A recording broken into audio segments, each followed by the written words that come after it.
Pyo In-suk had always lived a life full of struggle. Even when she was already sick, she refused to take a day off because she was afraid her salary would be deducted. With her weak body, she continued scrubbing customers in the public bathhouse. After the morning shift ended, she still had to clean the entire bathhouse by herself. If she worked hard enough, the owner would reward her with just a bottle of yogurt. But her determination to work so desperately only caused resentment among her coworkers. They mocked her and pushed the work onto her. The reason she worked so hard was because she had a 70-year-old grandmother to take care of. Their daily meals were nothing more than noodles mixed with chili powder, and when they were thirsty, they boiled water with dried tangerine peels that she had picked up. Perhaps because of the hardship and exhaustion in her life, In-suk was diagnosed with terminal brain cancer at a very young age. The disease had already passed the best treatment stage, and the doctor told her she only had about 3 months left to live. After hearing the news, In-suk went to the bathhouse owner and resigned. However, the owner coldly refused to pay her that month's salary, claiming she hadn't given advance notice.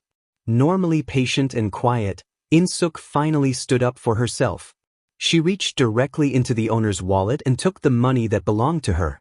Later, standing alone on a rooftop and looking down at a car accident below, In-suk wrote a sentence on a piece of paper: "Everyone is trying their best to live." She folded it into a paper airplane and threw it into the air. By coincidence, it landed near a man who picked it up and read the message. When her coworkers heard she was quitting, they pretended to care and even invited her out for dinner, acting as if they would miss her terribly. But by then In-suk didn't care anymore. While sitting at the table, a newspaper advertisement caught her attention. It was an ad for a special service designed for women who wanted to settle unfinished matters in their lives. The service cost 5 million won, which troubled In-suk greatly. She went to a bar to find her father, whom she hadn't seen for a long time, hoping he would help her pay the fee so she could fulfill her final wish. But her father stayed silent, and her heart sank again. After returning home, In-suk quietly repaired everything in the house and told her grandmother that she was going on a long trip and might not come back for a while. Seeing the room filled with things her grandmother had collected from trash piles, she worried about how her grandmother would live after she was gone. Guilt and sadness filled her heart. Before leaving, In-suk left all her bank cards for her grandmother, carefully labeling what each one was for. The next morning, her grandmother called a taxi for her. As In-suk sat in the car, she looked back and saw her grandmother waving continuously behind her. Tears filled her eyes as the car drove away. After getting off the taxi, In-suk walked alone with her suitcase under the moonlight, her lonely figure painfully heartbreaking. Suddenly, a speeding car almost hit her. Inside the car was a beautiful woman live streaming online. Instead of apologizing, the woman turned the car around just to mock her before driving away again. In-suk eventually arrived at the mysterious facility she had seen in the newspaper. As soon as she entered, she saw a strange scene. A woman dressed entirely in white bending down and digging through the soil as if searching for something. This woman was Kang Se-yeon. Feeling frightened by the eerie atmosphere, In-suk followed her but soon fainted from shock. The next day, when In-suk woke up in the dormitory, she discovered that the same woman who had almost hit her with the car was also staying there. Her name was Sung Mi-do. Despite her glamorous appearance, she too had received a terminal diagnosis and could not escape death's call. That evening, another woman entered the room. When In-suk looked closely, she realized it was Kang Se-yeon, the mysterious woman dressed in white from the night before. Later that night, In-suk received a message from her father. Surprisingly, the man who had never fulfilled his responsibilities as a father had actually gathered the 5 million won she needed. At the same time, another tragedy was unfolding. A young girl named Kang Se-yeon was being hunted by her own father. The cruel man planned to poison her milk in order to claim a large insurance payout after her death. But Se-yeon secretly noticed what he was doing. When her father turned around, she quickly lowered her head and pretended she hadn't seen anything, secretly slipping her phone into her pocket. Her father brought the milk to her and urged her to drink it. Just as she was about to take a sip, Se-yeon gathered all her courage, threw the cup away, and ran out of the house screaming for help. The surroundings were eerily silent, making her even more terrified. When her father chased outside, she had already disappeared. He searched frantically on the bridge above while Se-yeon hid beneath it, covering her mouth so she wouldn't make a sound. When the noises above finally stopped, she carefully peeked out, thinking she was safe. But suddenly she realized her father was standing right behind her, staring coldly at her. Se-yeon ran again desperately, hiding inside a pile of trash nearby. Her father kept searching outside, almost discovering her. Just then, rain suddenly began to fall, forcing him to go back home for shelter. But at that exact moment, the phone in Se-yeon's arms suddenly rang. Hearing the sound, her father rushed over and found her hiding inside a cabinet. Furious, he threw her violently to the ground, knocking her unconscious. Just as he was about to hurt her again, a man suddenly jumped down from the bridge and pushed the father to the ground. He held Se-yeon tightly in his arms, refusing to let go even as the father attacked him. When the father picked up a wooden stick to strike again, Pyo In-suk suddenly arrived and knocked him down. Earlier that day, In-suk's grandmother had been collecting trash when she ran into the drunken man, Se-yeon's father. Without any reason, he kicked over her cart and brutally beat her. After hesitating for a long time, the injured grandmother finally called In-suk for help. When In-suk saw her grandmother covered in injuries, she learned that the man had been drinking again. This time, however, his eyes looked completely insane. Her grandmother feared that the man might beat his daughter to death. While speaking on the phone, she could already hear the man attacking the girl again, forcing her to hang up in panic. Remembering that she had once promised to protect the girl, In-suk refused to ignore it. She told Kang Se-yeon and Sung Mi-do everything about the girl's situation. While In-suk was still wondering what they could possibly do, Kang Se-yeon calmly suggested a bold plan. Just as the man was about to attack again, Pyo In-suk arrived just in time and knocked the man unconscious with a stick. When Kang Se-yeon and Sung Mi-do rushed over moments later, they were shocked by the bloody scene in front of them. Although they had planned to stop the girl's cruel father, they never imagined things would go this far. Standing there in silence, they could hardly believe that they had actually killed someone. Se-yeon wanted to check if the man was truly dead, but the witness, the mysterious man who had helped protect the girl, stopped her. He warned them that if they couldn't properly deal with the body, touching it would only make things more dangerous for them. Seeing the unconscious girl in the man's arms, In-suk led him to her house and asked him to leave the girl with her grandmother for care. She firmly warned him not to call the police. After that, the three women disappeared into the darkness. First, they threw the weapon into a pile of garbage. Then they drove to a bar to create an alibi. Coincidentally, it was Sung Mi-do's friend's birthday party that night, and by that time most people there were already drunk. Even if the three women arrived late, no one would remember exactly when they showed up. The moment the three terminally ill women entered the bar, they immediately caught everyone's attention. Mi-do even uploaded a group photo of the three of them to social media and captioned it, "Party time for 2 hours." She greeted almost everyone in the room, making sure people clearly remembered seeing them there. In reality, these three beautiful women were all terminal cancer patients. Sung Mi-do was a famous online streamer. When she announced her illness on the internet, she expected sympathy, but instead many people accused her of lying just to gain attention and pity. Some even insulted her family, calling them frauds. Kang Se-yeon was a housewife who had lived like a servant in her own home. Every day she worked endlessly like a maid, yet her husband treated her coldly and cruelly. He even forced her own mother to come and serve him. And then there was Pyo In-suk, the bathhouse worker. Abandoned by her parents at a young age, she had grown up relying only on her grandmother. Their life was poor and difficult, yet In-suk always had a kind heart that wanted to protect others. The next morning, however, an awkward discovery shocked them. Sung Mi-do opened her bag and realized she had accidentally taken the dead man's phone.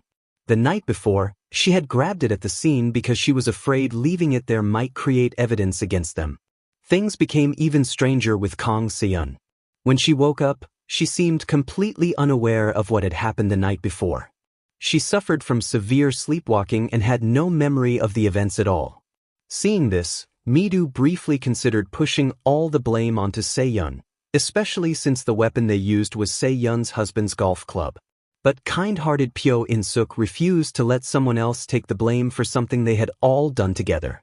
As the two argued, Se-yeon calmly asked a question: were they even sure the man was truly dead?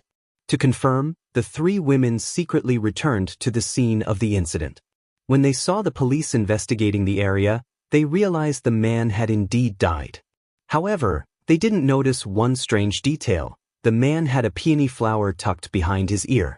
That flower was actually a message left by the witness. The man who had helped the girl was not an ordinary person. He was a professional assassin. After leaving the girl safely at In-suk's house, he realized his wallet was missing. When he returned to the scene to search for it, he discovered that the abusive father was still alive. Without hesitation, he finished the job himself. Before leaving, he placed the peony flower behind the man's ear. It was his silent way of telling the three women that they were not the ones who had truly killed him. While taking the girl home earlier, the assassin had accidentally seen an old childhood photo of Pyo In-suk. Something about her story stirred emotions in him that he hadn't felt in a long time. Later, after investigating further, he discovered that In-suk was suffering from terminal brain cancer and was staying at a hospice center for the dying. Meanwhile, In-suk finally learned a painful truth from her father. Years ago, when his wife insisted on divorcing him, he refused out of spite. Even when he knew she had cancer and desperately wanted to see her daughter one last time, he cruelly prevented mother and daughter from meeting. Now filled with regret, her father could only confess the truth. But In-suk understood that no apology could change the past. At the same time, the assassin received a warning from his organization. His identity had been exposed. To erase the risk, they gave him a new order. He had to eliminate the unexpected variable in the situation: Pyo In-suk. However, before he could act, In-suk was still drowning in the sorrow of learning the painful truth about her parents. While she sat alone trying to process everything, Woo Cheon suddenly appeared in front of her. At first, he tried to keep his distance and simply leave. But the moment their eyes met, something strange happened. A tear slowly rolled down In-suk's face through the steam-filled air, and Woo Cheon froze for a moment. Woo Cheon had a severe sleeping disorder. Whenever he lay down, he could fall asleep instantly and remain asleep for days if no one disturbed him. Earlier, he had been hiding under a bed when he suddenly woke up and crawled out in confusion. In-suk was startled by the sudden appearance of the man and immediately kicked him without thinking. Neither of them realized that a dangerous fire was rapidly spreading nearby. Woo Cheon had no choice but to pick her up over his shoulder and carry her outside. When he safely brought her outside where everyone could see them, the people around them immediately raised their thumbs in admiration. Only then did In-suk realize how dangerous the situation had been. Looking at Woo Cheon, guilt and embarrassment filled her eyes. Later, in the doctor's office, Woo Cheon learned something unexpected. The doctor explained that In-suk's hearing problems were not caused by her brain tumor. She had actually suffered from a hearing impairment since childhood. When she was young, other children had pushed her into water during a cruel prank. Water had remained trapped in her ear for a long time, permanently damaging her hearing. That night, sitting alone in a dimly lit room, In-suk looked at the old photo inside her wallet. She sighed softly, realizing that she was about to disappear from this world without ever taking a truly happy photograph of herself. Her words deeply pierced Woo Cheon's heart. For the first time in a long while, the cold assassin felt helpless and filled with guilt. Meanwhile, In-suk wrote down a list of her final wishes on a piece of paper.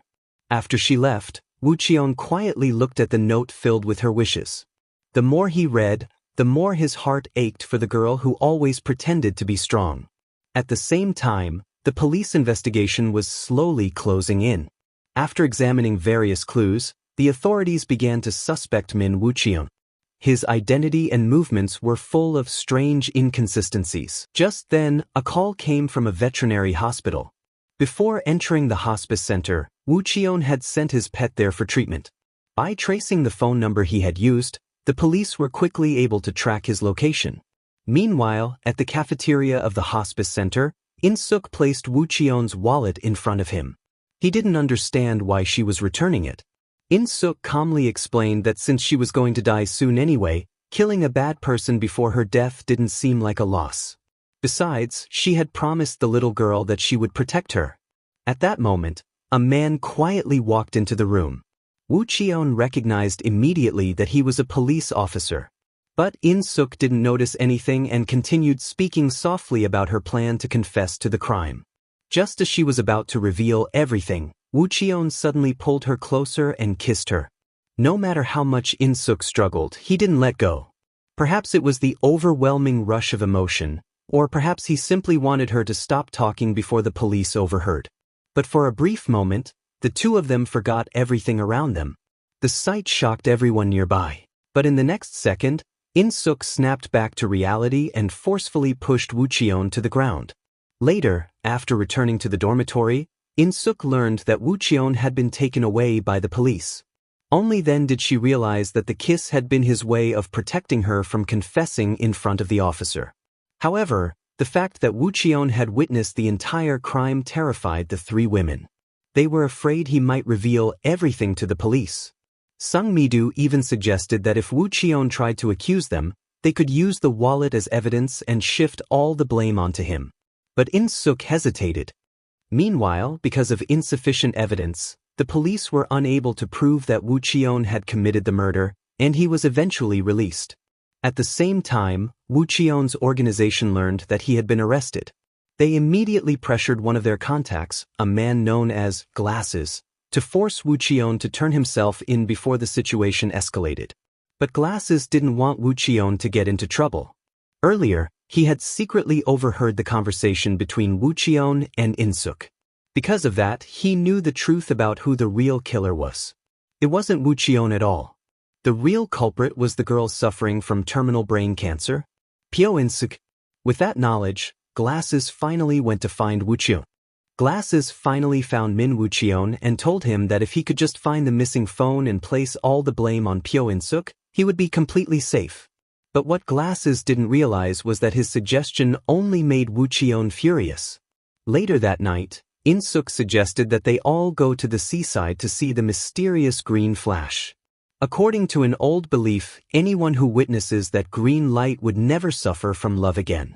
While they were on their way, In-suk suddenly remembered that she was supposed to be taking care of another patient at the hospice, a woman named Young-ji. Worry immediately filled her heart. When they rushed back to the hospice center, they saw that Young-ji had already been taken away in an ambulance.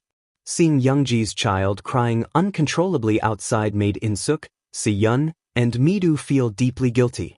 Fortunately, the next day Young-ji returned safely and was no longer in danger. Watching the warm moment between Young-ji and her child, In-suk smiled with relief. Meanwhile, Min Woo Cheon was being hunted by his own organization. Refusing to follow their orders had made him a target.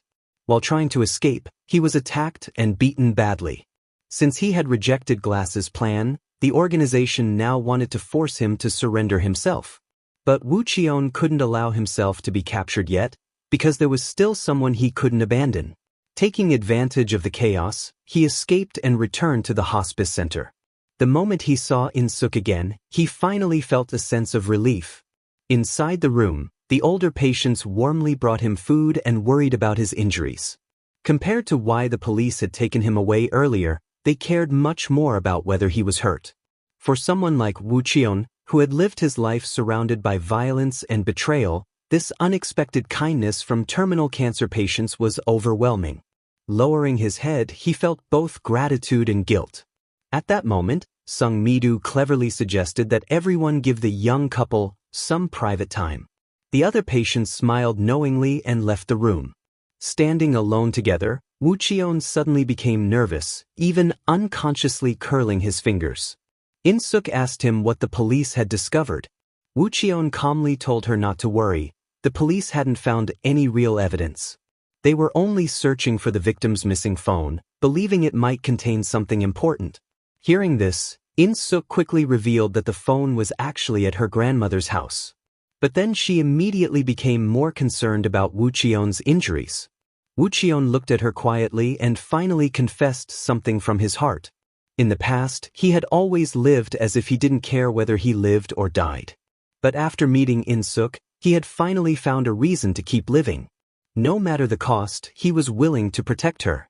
Two lonely people with tragic lives had somehow become each other's salvation. The next morning when In-suk woke up, Woo Cheon had already disappeared. He had gone to her grandmother's house to search for the phone himself. But after looking everywhere, he couldn't find it. Just as he was about to leave, In-suk's grandmother returned home.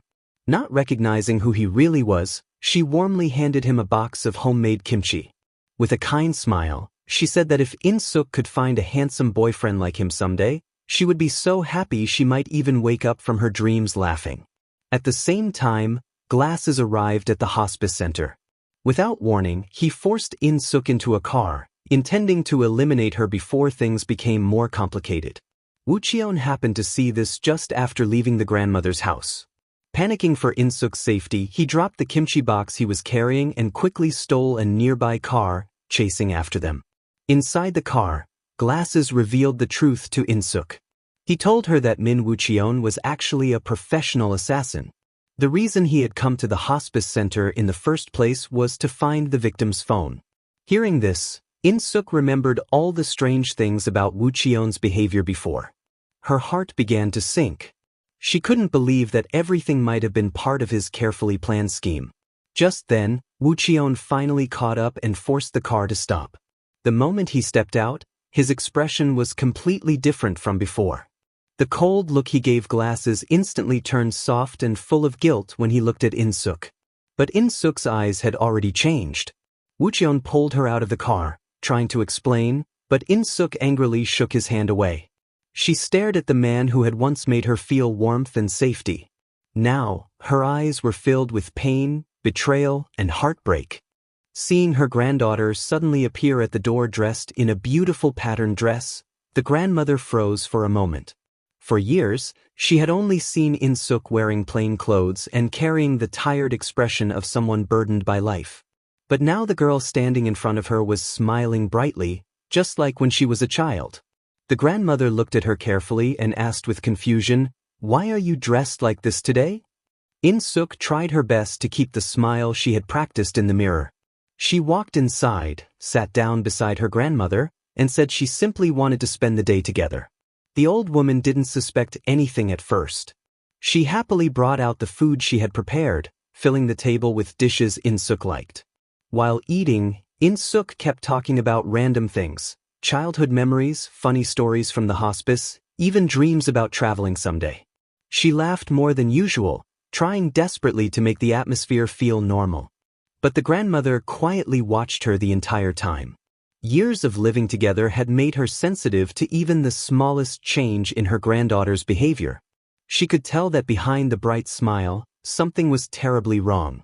After a long silence, the grandmother suddenly reached out and grabbed In-suk's hand. "Are you going somewhere?" she asked softly. For a moment, In-suk's smile trembled. At that moment, outside the house, Woo Cheon had been standing there the entire time. He had followed her without letting her notice. Watching through the window, he saw In-suk laughing and chatting with her grandmother as if nothing were wrong.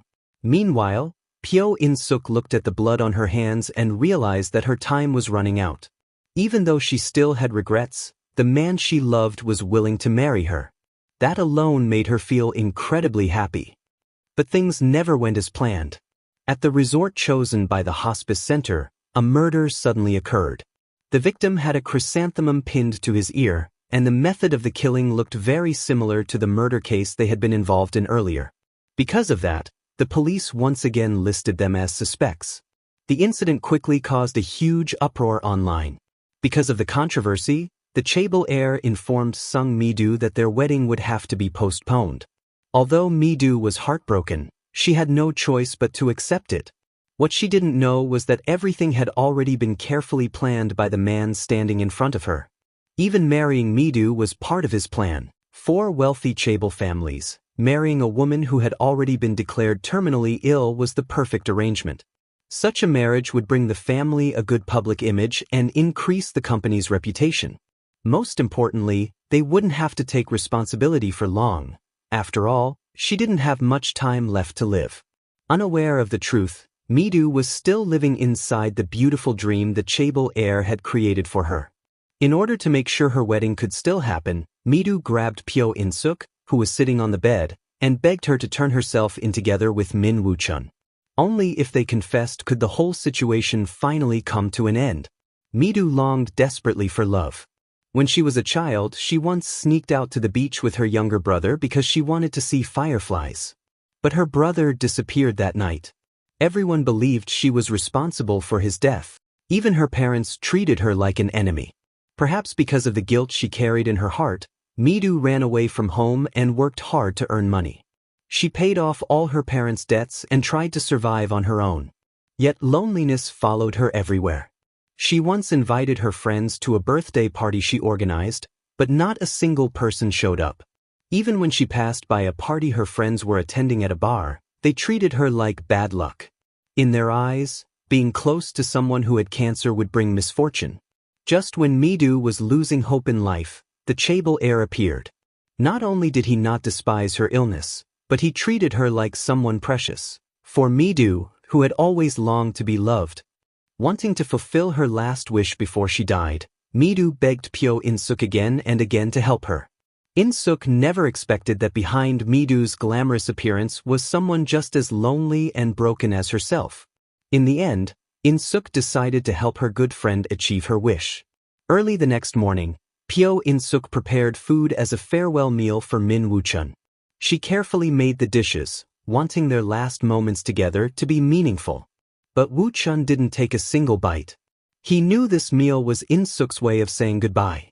To stop her from turning herself in to the police, Woo-chun finally revealed the truth about the chaebol heir to her. In-suk was completely shocked by what she heard and began to worry deeply about Midu.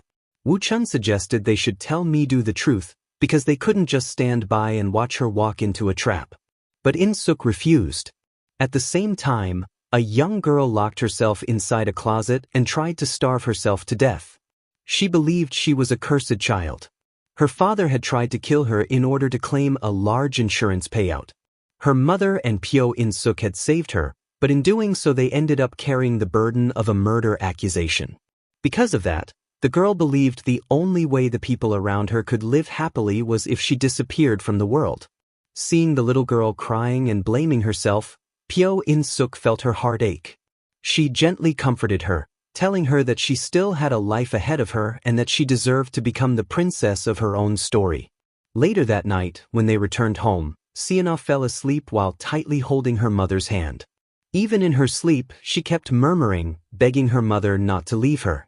Seeing the pitiful child, Pyo In-suk made up her mind once again to protect the mother and daughter.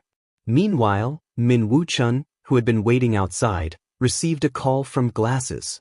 The man told him he planned to hand the phone over to the powerful chaebol heir.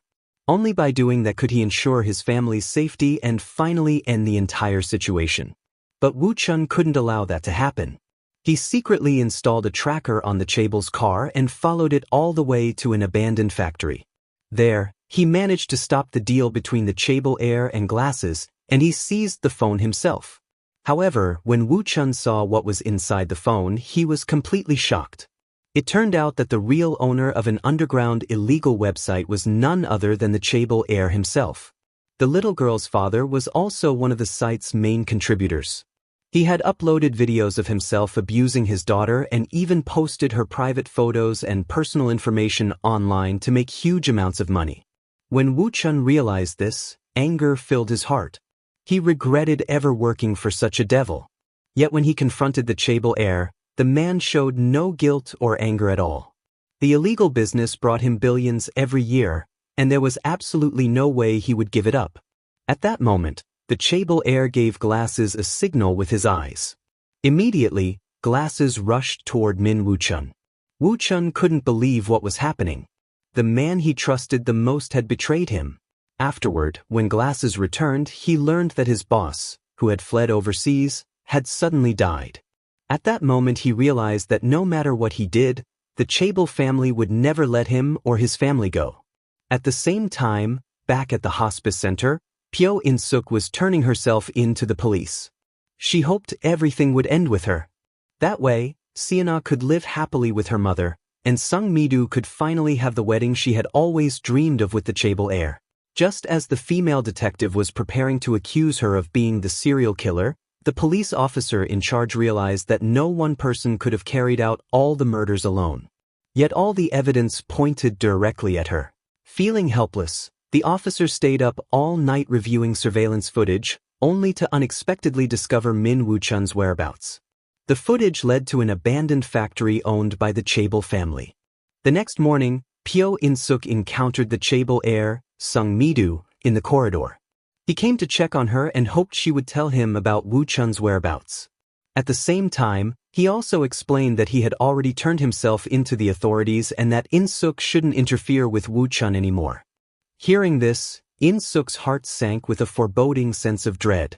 She grabbed Mi-do as he was about to leave, demanding to know exactly what he meant by his words. But at that moment, her cursed headache flared up again. Watching the slowly departing figure, meanwhile, a terminally ill girl struggled with feelings of insecurity. To give her a small joy, Min Woo-chun stood on a rooftop, scattering cherry blossoms into the air. But he didn't realize that this act of tenderness could overwhelm his girlfriend. The girl's tumor had worsened, and her heart could stop at any moment. Her greatest wish was simple: to lie peacefully in Woo-chun's arms when death came, feeling calm and loved. One day, the two walked down a crowded street, holding hands tightly, cherishing the fleeting moments of happiness. In that instant, their eyes were drawn to a large screen displaying a police alert. The authorities had issued a wanted notice for them. It turned out that Mi-do, in her desire to hold the Chaebol wedding as planned, had revealed their escape to the media. Unexpectedly, the Chaebol heir then amplified this information to the press, pressuring the authorities. With no choice, the police released a public wanted notice. To avoid capture, Woo-chun and In-suk had to flee immediately. But In-suk, weakened by illness, couldn't endure the long run. Her condition worsened as her brain pressure flared up again. Desperate, Woo-chun sought out an old enemy, someone who hated him deeply, hoping to find help to ease In-suk's suffering, even if it cost him his own life. To his surprise, the woman did not make things difficult. In her view, only by letting In-suk live could she become the kind of child the world would see as good. Years had passed, and she no longer felt hatred, only guilt toward Woo-chun. She wanted to make amends for the past. Unaware that the police had already tracked In-suk's location through surveillance cameras, they continued their escape. When the woman returned home that evening, she found the area swarming with police vehicles. She immediately informed Woo-chun, telling him there was a small door he could use to evade the officers. It was still possible to escape. Although they managed to dodge the police, just as they were about to leave the residential area, a patrol car suddenly blocked their path. For a moment, hope seemed lost. But Woo-chun carried In-suk to safety, bringing her to a secluded pedestrian bridge. There, he told her that if they revealed everything they knew, he could help them change their current situation. But Woo-chun believed that even if they told the woman the truth, nothing could be changed. The situation had already escalated too far. Even if the higher-ups knew the truth, they would only cover it up and let the mistakes continue. The female officer reminded Woo-chun that it was precisely because she wanted to change things that Officer Jo had risked his career to try. Moved by her sincerity, Woo-chun finally revealed the full truth of the situation to her. He didn't expect, however, how complex and tangled everything had become. Just as the female officer was about to respond, In-suk's condition suddenly deteriorated. She had to be rushed to the hospital. To keep them safe, the female officer took Woo-chun and Pyo In-suk back to the hospice. At this moment, Woo-chun fully trusted the officer's words and handed over the USB containing all the evidence. The director of the hospice then led them to the basement. To ensure their safety, they had to stay there temporarily. Despite the circumstances, In-suk asked to see her grandmother, and the director promised to make arrangements. Touched by the unconditional trust and help of the director, In-suk could only bow in gratitude. Later, the two of them watched a horror movie together. Even though Woo-chun, a top-level protector, was naturally uncomfortable with the scary scenes, he gritted his teeth and stayed by In-suk's side. He knew that time was precious, as she was a terminal cancer patient. Looking at her, his eyes reflected determination and tenderness. To protect the little girl's happiness, they decided to turn themselves in to the police. Unexpectedly, at the station, they met the little girl's mother, who had come to surrender herself. It turned out the girl had long known that her mother was the one who had killed her father. Though she didn't want to leave her mother, she couldn't bear to see her beloved sister bear the blame for a crime she didn't commit. With maturity beyond her years, she persuaded her mother to surrender. At the same time, the chaebol heir, who had been the true culprit behind the web of crimes, was finally arrested. Sung Mi-do, having discovered on her phone that her own boyfriend was the founder of an illegal dark website, was filled with inner conflict. But seeing Pyo In-suk willingly sacrifice herself to protect others gave her the courage to confront the truth and expose him. Meanwhile, Glasses risked everything to buy Woo-chun and In-suk time. Watching the boy who loved him so deeply, Pyo In-suk felt her own long-suppressed yearning. She promised Woo-chun that she would wait for him no matter how long it took. A month later, everyone rejoiced at finding the long-lost son of the elder, but Pyo In-suk, now in a wheelchair, surprised them all with a confession. Despite a successful surgery, she had missed the optimal treatment window. Combined with the trauma she endured, she would gradually lose her memory. Determined not to forget Woo-chun, she painstakingly recorded all her memories in a diary. A year later, Woo-chun, having demonstrated good behavior, was released early. He rushed to meet Pyo In-suk on a bridge. At first, her expression was cold, showing none of the joy he had expected when seeing him. But as they slowly approached and locked eyes, In-suk suddenly smiled. With that, the story comes to an end. Thanks for watching. Like and drop a heart if you love the series.